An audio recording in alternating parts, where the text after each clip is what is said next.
قربانی کس شخص پر واجب ہے؟ قربانی کس پر واجب ہے، اس کے نصاب کے بارے میں تفصیل سے بتا دیں آصف صاحب کشمیر سے۔ جناب آصف صاحب، قربانی کے نصاب میں 5 چیزیں دیکھی جائیں گی، 5 یہ خوب اچھی طرح دماغ میں بٹھا لیں۔ اور یہ 5 چیزیں کس دن دیکھی جائیں گی؟ بقرعید کی صبح صادق یعنی 10 ذی الحجہ کی صبح صادق سے لے کر 12 ذی الحجہ کے غروب آفتاب، یعنی یہ جو 3 دن ہے نا قربانی کے، 10 11 12، ان 3 دنوں میں کوئی شخص صاحب نصاب ہو تو اس پر قربانی واجب ہے۔ صاحب نصاب کا مطلب کیا ہے؟ یہاں پر قربانی پر خوب سمجھ لیں۔ سونا ہو کسی کے پاس، یا چاندی ہو، یا مال تجارت ہو۔ تجارتی مال کا مطلب وہ چیز جو بیچنے کی نیت سے خریدی ہو، کوئی پراپرٹی ہے بیچنے کے لیے خریدی، دکاندار کا جو جتنا سامان دکان میں پڑا ہوتا ہے سب بیچنے کے لیے خریدا ہوتا ہے، کوئی کپڑا آپ نے خریدا تھا، خریدتے ہوئے بیچنے کی نیت تھی، تو یہ تجارتی مال کہلاتا ہے۔ چوتھی چیز ہے نقد رقم، کیش، یعنی جو بھی آپ کے پاس بینک میں یا جیب میں جو کیش اماؤنٹ پڑا ہوتا ہے، یہ 4 چیزیں ہو گئی۔ 5ویں چیز ہے ضرورت سے زائد سامان۔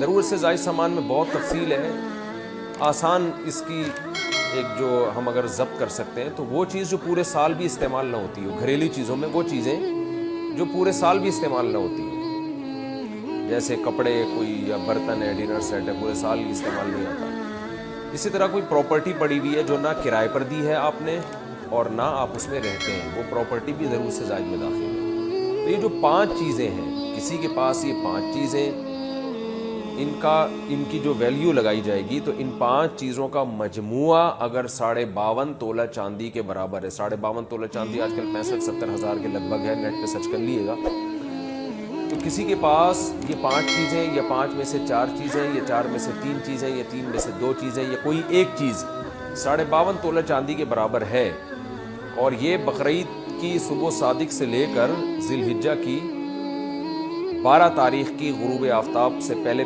تک رہتی ہے اس کے پاس، تو ایسے شخص پر، یعنی بقرعید کی صبح صادق کے وقت اس کے پاس یہ نصاب موجود تھا، اور یہ 13 تاریخ کی ذی الحجہ تک اس کے پاس یہ نصاب موجود رہتا ہے، تو وہ صاحب نصاب کہلائے گا۔ 13 تاریخ نہیں، سوری 12 تاریخ، 10 11 12 3 دن، تو وہ صاحب نصاب کہلائے گا اور اس پر قربانی واجب ہے، بشرطے کہ یہ جو 5 چیزیں یا 4 یا 3 یا 2 چیزیں میں نے بتائی ہیں، ان میں سے سب سے پہلے قرضہ مائنس کیا جائے گا، یعنی قرضہ مائنس کر کے 52.5 تولہ چاندی کے برابر بن رہا ہو۔ اسی طرح گیس بجلی کا بل جو ان کے اوپر لازم ہے وہ بھی اس میں سے، یا جو مہینے کا راشن آئے گا وہ بھی مائنس کیا جائے گا، جو گھر کا ضروری راشن ہوتا ہے نا وہ بھی مائنس کیا جائے گا۔ مائنس کرنے کے بعد اگر 52.5 تولہ چاندی کے برابر رقم بچ رہی ہے تو ایسے شخص پر قربانی واجب ہے، چاہے مرد ہو چاہے عورت ہو۔ تو عورت کیسے قربانی کرے گی؟ سونا خواتین کے پاس بہت ہوتا ہے، چاندی ہوتی ہے، چاندی نہیں بھی ہو تو سونے کے نصاب جو ہے اس کے ساتھ اگر 1 روپیہ بھی ہے تو وہ بھی 52.5 تولہ چاندی کی قیمت دیکھی جائے گی اس میں۔ تو عورت کیسے قربانی کرے گی؟ اس کے پاس تو کیش نہیں ہوتے عام طور پہ، تو پورے سال جمع کرے، تھوڑے تھوڑے اپنی جیب خرچی سے بچایا کرے، یا سونا کو بیچ کر کرے۔